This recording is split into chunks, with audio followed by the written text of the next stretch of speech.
Yang digugatnya untuk dengan alasan gonogini itu satu, rumah di Paramount Land Gading Serpong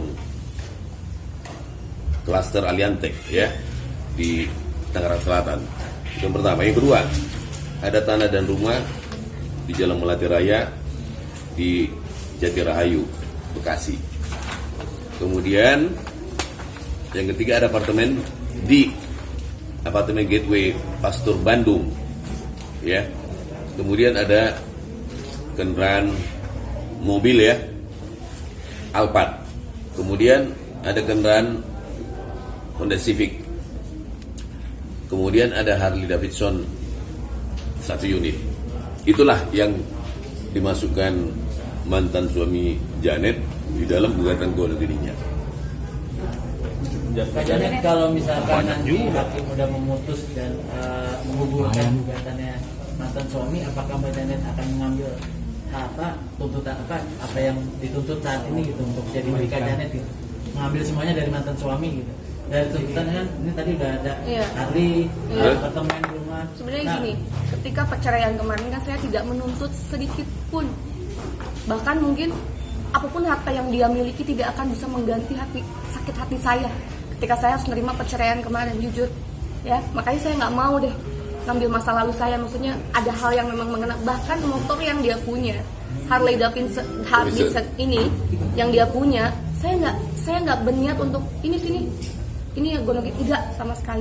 Saya ikhlas, silahkan kita memulai kehidupan yang baru lagi. Udah ada saya juga sadar itu dia juga punya hati nurani pasti ya. Kita tuh manusia di dunia itu nggak akan lama sementara itu. Yang ada tuh aku fokus gimana caranya menata hidup aku kembali dengan sisa tenaga yang aku milikin.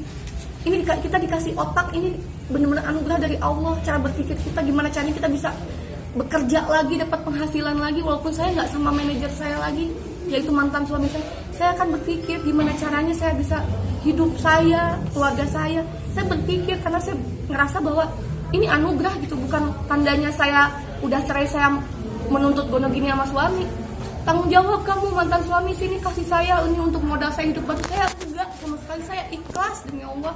Mungkin Janet sedikit nih, saya potong dikit supaya hak dan kewajiban sama-sama jalan. Kita mau tanya karena wartawan belum tanya dari tadi. Sebagai suami, sebagai kepala rumah tangga, tentu kan punya kewajiban selama menjalani keluarga. Ya, yang gampang kita lihat bicara kewajiban lahir ya, menafkahi, ya, soal kebutuhan fisik, bla bla bla. Saya mau tanya sekarang, selama Janet berumah tangga dengan dia, mulai tahun 2010 berumah tangga dengan dia, cerai tahun kemarin ya.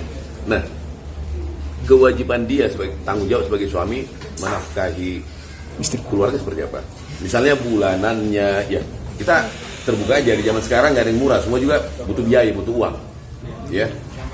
Nah, apa tanggung jawab dia? Dan seperti apa bentuk pertanggungjawabannya? Apakah tiap bulan dia transfer umpamanya ada sekian tiap bulan, seperti apa? Di awal-awal tahun aku ke Jakarta, aku kan masih merintis juga ya, belum punya uang sebesar sekarang gitu. Aku benar-benar uangnya banyak. Alhamdulillah kan nabung Bang. Oke, mantap. Terus? Aku jarang jajan soalnya. Jadi aku benar-benar membackup banget rumah tangga aku. Karena jujur, suami saya, nama baik suami saya, mantan suami saya pada saat itu ya tanggung jawab saya. Aib suami saya juga itu aib saya. Jadi saya selalu menutupin terhadap orang tua, siapapun. Saya ngerasa bahwa ini loh dari suami saya, kita bisa loh. Padahal jujur aja dalam hati kecil saya berusaha untuk membackup semuanya supaya orang lain nggak tahu sebenarnya hal-hal yang seperti ini loh. Saya ini sebenarnya males banget gitu loh. Dari kemarin-kemarin saya, dari perceraian sidang kemarin aja saya masih menjaga aib suami saya. Saya nggak benar-benar buka itu apa kesalahannya yang benar-benar fatal. Saya masih menjaga aibnya loh. Tapi saya juga kaget kenapa dia seperti ini ke saya gitu loh. Ini salah satu yang mungkin bikin saya shock gitu. Kenapa? Di mana hati nuraninya? Kedua, kewajiban dia pada saat itu saya tidak mewajibkan dia memberi nafkah. Salahnya itu saya terlalu benar-benar nggak apa-apa lah, kan saya ada uang nih, udah saya aja, saya bisa kok. Kamu belum ada uang kan, ya udah dari saya dulu. ternyata kebiasaan itu tuh dari 3 tahun pertama di Jakarta kita masih ngontrak rumah, ternyata bikin dia nyaman gitu loh. Jadi bikin dia Keenakan nyaman, ya? jadi keenakan. Akhirnya setelah dia punya penghasilan yang lumayan dari penghasilan dia bekerja sama saya mulai minta tuh, karena udah mulai tap nih, aku udah mulai nyicil rumah kan, yang di Pondok Melati itu saya udah mulai nyicil rumah itu, otomatis kan saya punya kewajiban untuk bayar cicilannya. Nah di situ tuh memang satu tidak ada kesadaran dia untuk bantu nyicil saya gitu loh. Padahal itu kan rumah kita tinggalin bareng-bareng, aku yang DP-in dan aku yang memperjuangin gitu untuk bisa dapat rumah itu. Dan yang kedua, ketika dia punya penghasilan sendiri nih, kebutuhan uang saya udah saya pakai cicil ini itu segala macem, backup rumah tangga.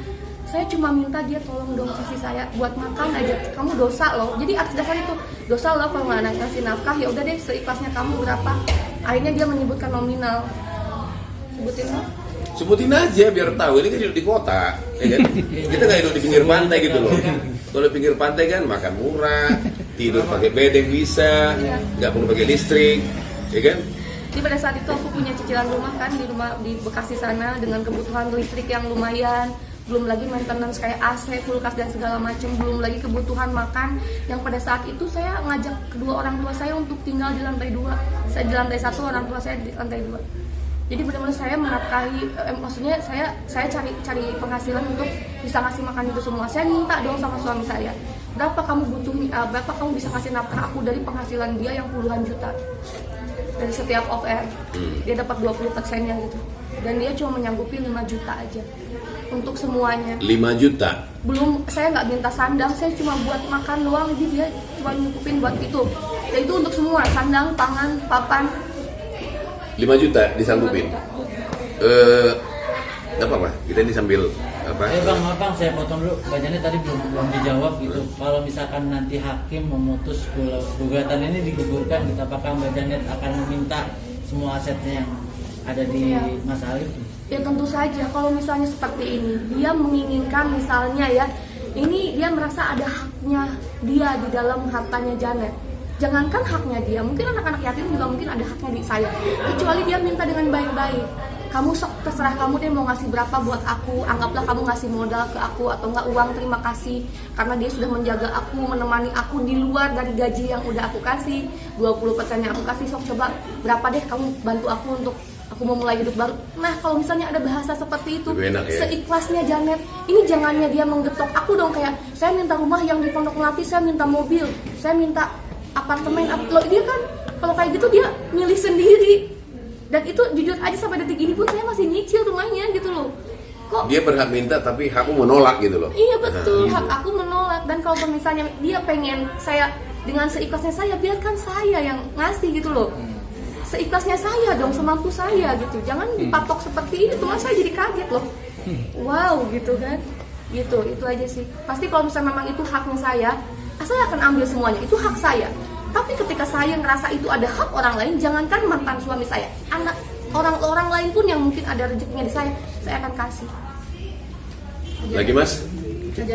Untuk komunikasi sendiri, apakah masih berjalan dengan baik? Awalnya sih masih baik-baik aja. Kemarin tuh jujur aja, mantan suami saya tuh pada saat sidang perceraian berlanjut, dia sempat untuk mau balik lagi dan rujuk lagi. Sedangkan saya bersikukuh pengen cerai. Masukan dari orang tua saya, udahlah Neng, siapa tahu dia terbaik. Kamu kan bisa pengen punya anak kan gitu. Belum tentu yang lain tuh baik.